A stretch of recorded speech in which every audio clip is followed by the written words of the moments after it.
అపోస్తలుడైనటువంటి పౌలు రోమీయులకు పత్రిక రాస్తూ 1వ అధ్యాయము 16-17 వచనాలు మనం చదువుతున్నప్పుడు సువార్తను గురించి నేను సిగ్గుపడబడిన కాను అనే విషయాన్ని జ్ఞాపకం చేస్తున్నాను.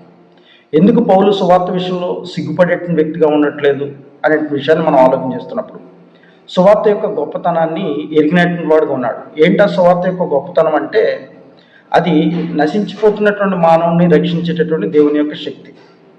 అందుకని పౌలు గలతీయులకు రాస్తున్నటువంటి పత్రిక 1వ అధ్యాయం అంటాడు, నేను పొందుకున్నటువంటి ఈ సువార్త మనుషుని యొక్క యోచన ప్రకారం కలిగినది కాదు. కాబట్టి సువార్త అనేటువంటిది మనుషుని యొక్క ఆలోచన పరిధిని బట్టి కలిగింది కాదు, అది దేవుని యొక్క శక్తి. ఈ దేవుని యొక్క శక్తి ఏం చేస్తున్నాయంటే పాపం ద్వారా నశించిపోయినటువంటి మానవుడిని రక్షించేటటువంటి ప్రయత్నం చేస్తుంది. పౌలు ఆ సువార్తను ఇతరులకి చేరవేసేటువంటి ప్రయత్నంలో ఏం చేరవేస్తున్నాడంటే దేవుని యొక్క శక్తిని చేరవేస్తున్నాడు. ఆ దేవుని యొక్క శక్తి ఏం చేస్తుంది, వాడి పాప భూ సంబంధమైనటువంటి జీవితాన్ని, అందులో దాస్యత్వం కలిగి ఉన్నటువంటి ఆ స్థితి నుండి ఆ వ్యక్తిని విడిపించి రక్షిస్తుంది. సో పౌలు ఈ విషయాన్ని గుర్తించాడు.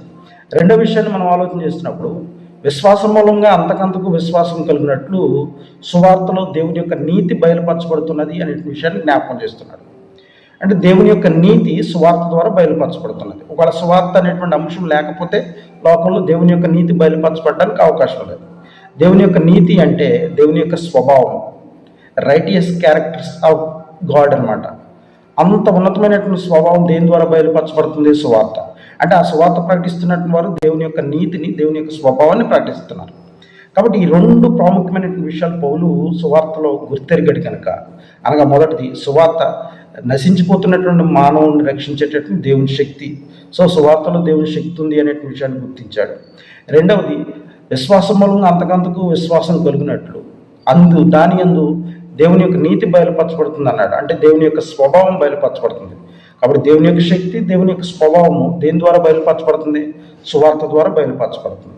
కాబట్టి సువార్త విషయంలో నేను సిగ్గుపడేవాడిని కాను. కారణం ఏంటంటే సామాన్యుడైనట్టు నేను దేవుని యొక్క శక్తిని ఇతరులకు ప్రకటిస్తున్నాను.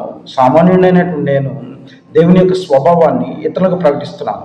కాబట్టి అంత ఉన్నతుడైనటువంటి దేవుని యొక్క శక్తిని, అంత ఉన్నతుడైనటువంటి దేవుని యొక్క స్వభావాన్ని నేను ప్రకటిస్తున్నాను కనుక సువార్త విషయంలో నేను సిగ్గుపడేవాడిని కాను అనే విషయాన్ని పౌలు ఏమాత్రము నిర్మమాటం లేనటువంటి వాడిగా ధైర్యంగా స్పష్టంగా దాన్ని తెలియజేసేటువంటి ప్రయత్నం చేస్తున్నాడు. కాబట్టి నేటి దినాల్లో సువార్తను ప్రకటించడానికి మనం ఏమాత్రం కూడా సిగ్గుపడాల్సిన అవసరం లేదు. ఎందుకంటే అందులో దేవుని యొక్క శక్తి ఉంది. సువార్తలో దేవుని యొక్క నీతి, ఆయన యొక్క స్వభావం ఉంది. కాబట్టి ఆయన శక్తిని, ఆయన యొక్క స్వభావాన్ని ప్రకటించే గొప్ప ధన్యతను దేవుడు మనకు అనుగ్రహించాడు.